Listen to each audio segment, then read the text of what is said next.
పౌర సరఫరాల శాఖకి ధాన్యం కొనుగోలు చేసిన తర్వాత రాష్ట్రంలో దాదాపు 104 గోడౌన్స్కి ఏదైతే మేము కస్టమ్ మిల్డ్ రైస్ అంటారు, సిఎంఆర్ అంటారు, ధాన్యం రైతుల దగ్గర నుంచి కొనుగోలు చేసిన తర్వాత వివిధ రైస్ మిల్స్కి మేము రాష్ట్ర వ్యాప్తంగా దాదాపు 1300 రైస్ మిల్స్కి మేము అందించి బియ్యంగా మేము మార్చిన తర్వాత కస్టమ్ మిల్డ్ రైస్ని దాదాపు 104 గోడౌన్స్లో మేము వాటిని భద్రపరుస్తూ ఉంటాం. అందులో కొన్ని గోడౌన్స్ ఇన్వెస్టర్ గోడౌన్స్, కొన్ని గోడౌన్స్ బఫర్ గోడౌన్స్, వివిధ జిల్లాల్లో అనేక ప్రాంతాల్లో ఎక్కువ దూరం ప్రయాణం చేయకుండా ప్రజలకి ప్రతి నెల మేము పబ్లిక్ డిస్ట్రిబ్యూషన్ సిస్టమ్ ద్వారా ఏదైతే మేము రైస్ కానివ్వండి, కందిపప్పు కానివ్వండి, ఆయిల్ కానివ్వండి చేరుస్తామో ప్రజలకే కాకుండా ఐసిడిఎస్ ద్వారా అంగన్వాడీ కేంద్రాలకి, అదేవిధంగా హాస్టల్స్కి కూడా, సోషల్ వెల్ఫేర్ హాస్టల్స్కి ఈ సరుకు పంపించే బాధ్యత పౌర సరఫరాల శాఖ నుంచి మేము నిర్వర్తిస్తూ ఉంటాం. ఈ 104 గోడౌన్స్లో మొన్న 26వ తారీఖున మా ఎండి గారు మనజీర్ గారు ఒక మార్పు తీసుకురావాలి, అసలు ప్రతి గోడౌన్లో ఎంత ఉంది లెక్క మనకు తెలియాలి. ఎందుకంటే ఖరీఫ్ మాసంలో మేము మరొకసారి ధాన్యం కొనుగోలు చేస్తున్న సందర్భంలో స్టాక్ ఎంత ఉంది మన దగ్గర, ఎంతవరకు మనం ధాన్యం కొనుగోలు చేయాలి, అట్ ద సేమ్ టైం ఎక్కడ ఏ గోడౌన్లో మేము ఎంత వీటిని భద్రపరచాలని దానిపైన ఒక కొత్త సాఫ్ట్వేర్ తయారు చేసి వేర్ హౌస్ మేనేజ్మెంట్ సిస్టమ్ అని ఒక కొత్త సంస్కరణ తీసుకొచ్చారు. ఇది 26వ తారీఖు నవంబర్న. అదే రోజున ఆయన ఆన్లైన్ ట్రైనింగ్ ప్రోగ్రాం పెట్టి రాష్ట్ర వ్యాప్తంగా ఉన్న ఈ గోడౌన్ల యాజమానులు, వాళ్ళ మేనేజర్స్, వారితో పాటు పౌర సరఫరాల శాఖలో ఉన్న జిల్లా అధికారులందరినీ కూడా ఆ ట్రైనింగ్ ప్రోగ్రాంలో మేము ప్రత్యేకంగా ఏ విధంగా రేపు ఉదయం నుంచి మీరు గోడౌన్లో తనిఖీలు చేసి ఆన్లైన్ మీరు నమోదు చేయాలి వివరాలనే దానిపైన ఒక శిక్షణా తరగతి మేము 26వ తారీఖున ప్రారంభించాం. విచిత్రం ఏంటంటే మరుసటి రోజు 27వ తారీఖున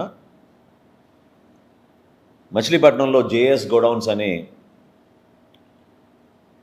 ఆ యాజమాని వారు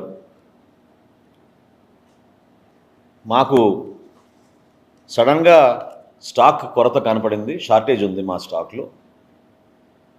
దాదాపు ఈ షార్టేజ్ మేము ఒక టెక్నికల్ ప్రాబ్లంగా దాన్ని చిత్రీకరించారు. ఆ ప్రాంగణంలో ఉన్న ఒక లారీ వే బ్రిడ్జ్ ఏదైతే ఉందో అక్కడ వేయిమెంట్లో పొరపాటు వచ్చింది. కాబట్టి మేము 3,000 సుమారు బ్యాగ్స్ మేము షార్టేజ్ మాకు కనపడుతుంది.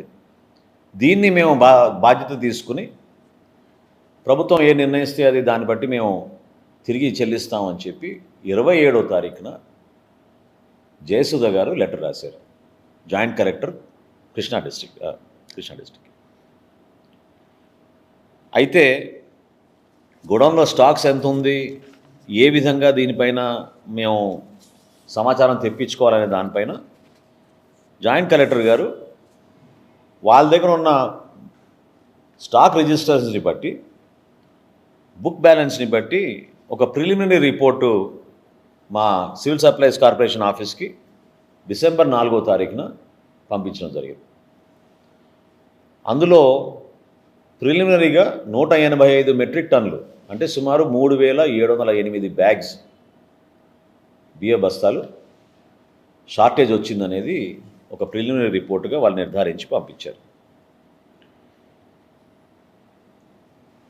సివిల్ సప్లైస్ కార్పొరేషన్ ఎండీ గారు ఇమీడియట్గా 10వ తారీఖున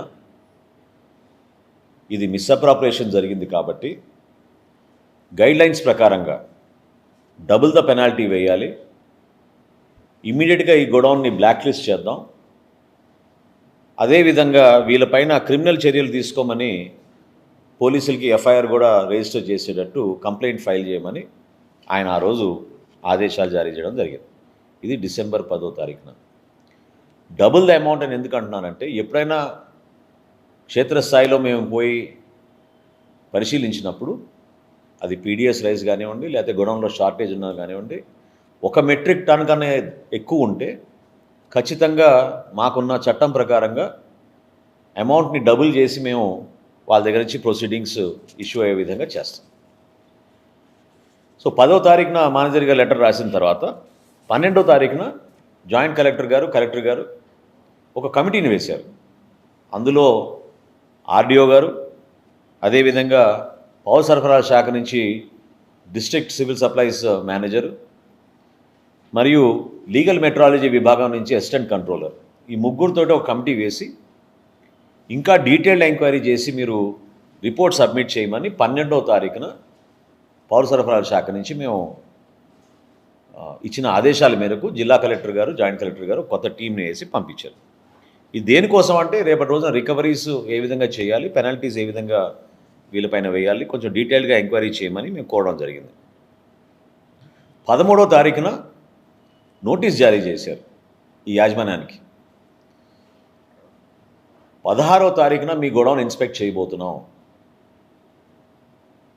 మీరు దయచేసి ఆ రోజున అక్కడ ఉండి మా అధికారులకి మీరు సహకరించండి, గొడౌన్ తనిఖీ చేసి మేము నిర్ధారించుకోవాలని చెప్పి 13వ తారీఖున వీళ్ళు నోటీస్ ఇచ్చారు. ఆశ్చర్యం ఏంటంటే అదే రోజున 13వ తారీఖున హడావుడిగా వారి లాయర్ ద్వారా 13వ తారీఖున వీళ్ళు ₹1,00,00,000 డీడీలు, ఎందుకంటే ₹1,76,00,000 ₹70,56,000 అమౌంట్ పెనాల్టీగా నిర్ధారించాం కాబట్టి అదే రోజున వీళ్ళు ₹1,00,00,000 డీడీలు తీసుకొచ్చి 13వ తారీఖున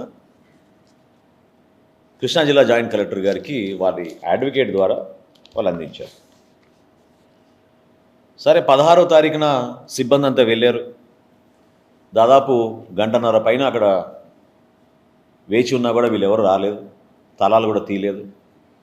చివరికి అధికారులు పర్మిషన్ తీసుకుని తలాలు పగలగొట్టి పంచనామాకి లోపలికి వెళ్ళి సిద్ధమైనప్పుడు ఈ యాజమాన్యం తరఫున అడ్వకేట్లు వచ్చారు. ఇంకెవరు రాలేదు, అడ్వకేట్లే వచ్చారు. పూర్తి స్థాయిలో విచారణ జరపడానికి కోసం వీళ్ళు రికార్డ్స్ అన్నీ కూడా సీజ్ చేసి బుక్స్ అన్నీ తీసుకున్న తర్వాత ఈ రోజుకి అక్కడ ఉన్న స్టాక్ అంతా కూడా దాదాపు 4,093 బస్తాలు అక్కడి నుంచి మేము mandal level stacking points, MLS points అంటారు, ఈ మండల్ లెవెల్ స్టాకింగ్ పాయింట్స్కి షిఫ్ట్ చేయడం జరిగింది. ఎందుకంటే వీటిని భద్రపరచాలి, వీటిని రేపటి రోజున మళ్ళీ ఈ ప్రజా పంపిణీ వ్యవస్థలో మేము ఈ బియ్యాన్ని ప్రజలకు అందించాల్సిన బాధ్యత మా పైన ఉంటుంది. కాబట్టి 4,093 బస్తాల్ని ఎంఎల్ఎస్ పాయింట్కి మేము వాటిని ట్రాన్స్పోర్ట్ చేసాం. ఇది మొత్తం పంచనామా చేసిన తర్వాత వీడియో రికార్డింగ్తో సహా ఈ కార్యక్రమాన్ని చేసాం.